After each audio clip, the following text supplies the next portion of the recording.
મિત્રો દુઃખ એ વાતનું થાય કે કોંગ્રેસની એક ગંદી માનસિકતા આજે છતી થાય છે. કાલે જ કેરળની ચૂંટણીના ઉન્માદમાં કોંગ્રેસના રાષ્ટ્રીય અધ્યક્ષ મલ્લિકાર્જુન ખડગે દ્વારા જે રીતે ગુજરાતીઓનું 6.5 કરોડ ગુજરાતીઓનું માત્ર ગુજરાતમાં નહીં દેશભરમાં વસતા વિદેશમાં વસતા તમામ ગુજરાતીઓનું અપમાન કર્યું છે. આ અપમાનનો બદલો આ તમામ ગુજરાતીઓ આવનારા દિવસોમાં ચોક્કસ લે. જે તેમણે ગુજરાતીઓને અભણ કીધા છે, જે તે મૂર્ખ કીધા છે, આ ગુજરાતની 6.5 કરોડ જનતા એ ક્યારેય માફ નહીં કરે.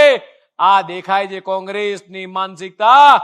કદાચ હજી અહીંયા મને લાગે છે કે આપણે બધાએ કોંગ્રેસની આ માનસિકતાને એ ક્રશ કરવાની સાચી જરૂર છે. જે રીતે બૂથની અંદર આપણે ગુજરાત કોંગ્રેસ મુક્ત ગુજરાતનો જે સંકલ્પ છે એ સંકલ્પને હજી વધારે પ્રબળ કરીને એ દિશામાં મિત્રો આગળ વધવાનું છે. હજુ સુધી તમે અમારી ચેનલને સબસ્ક્રાઇબ નથી કરી તો અત્યારે જ ન્યૂઝરૂમ ગુજરાતને સબસ્ક્રાઇબ કરો. ફેસબુક અને ઇન્સ્ટાગ્રામ પર ફોલો કરો.